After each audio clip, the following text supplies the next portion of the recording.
علیہ السلام کا والد نہیں، وہ چچا ہے۔ عربی والے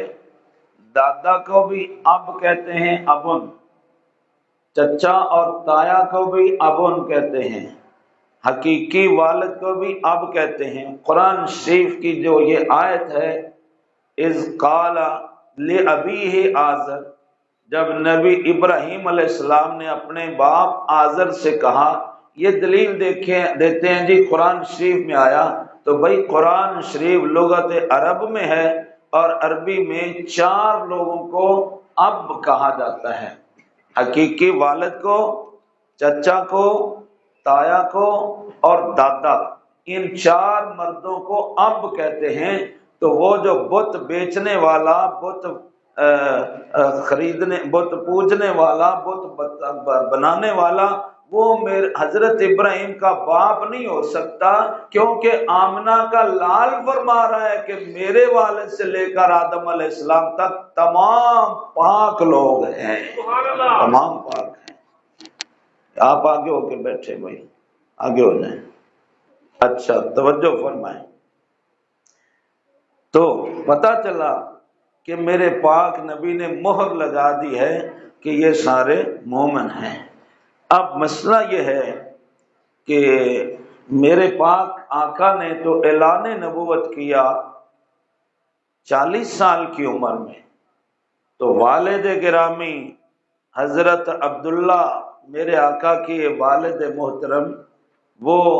تقریباً 21-22 سال کی عمر میں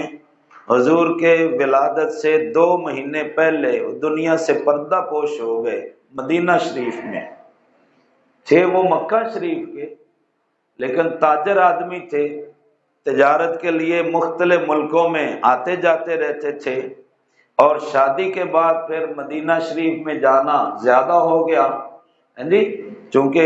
سیدہ آمنہ کے والدین مدینہ شریف میں رہتے تھے، جہاں اب مسجد جمعہ ہے قباء شریف کے بالکل قریب۔ تو مسجد جمعہ کے محراب والی دائیں طرف، محراب سے دائیں طرف جو کھجوروں کا باغ اور پرانا ترکی ساخت کا قلعہ ہے، یہ وہ محلہ ہے جہاں میرے پاک نبی کے ننھال رہتے تھے، یعنی حضرت آمنہ رضی اللہ تعالی عنہا کے ماں باپ کا جو گھر ہے حضرت وہب، یہ ان کا علاقہ ہے۔ تو حضرت عبداللہ مدینہ شریف میں رکے ہوئے تھے، وہاں ان کا وصال ہو گیا، تو جہاں اب گنبد خضرا کا سایہ پڑتا ہے یہاں ان کو دفن کیا گیا تھا۔ ٹھیک ہے، اب یہ جو تازہ مسجد نبوی شریف بنائی گئی ہے 1974-75 میں، اس وقت یہاں 7 صحابہ کرام کی قبریں تھیں، اور حضور کے والد گرامی حضرت عبداللہ کی قبر بھی یہاں تھی۔ تو مسجد کی توسیع کے لیے سعودی حکومت نے فیصلہ کیا کہ ان قبروں والوں صحابہ کرام کو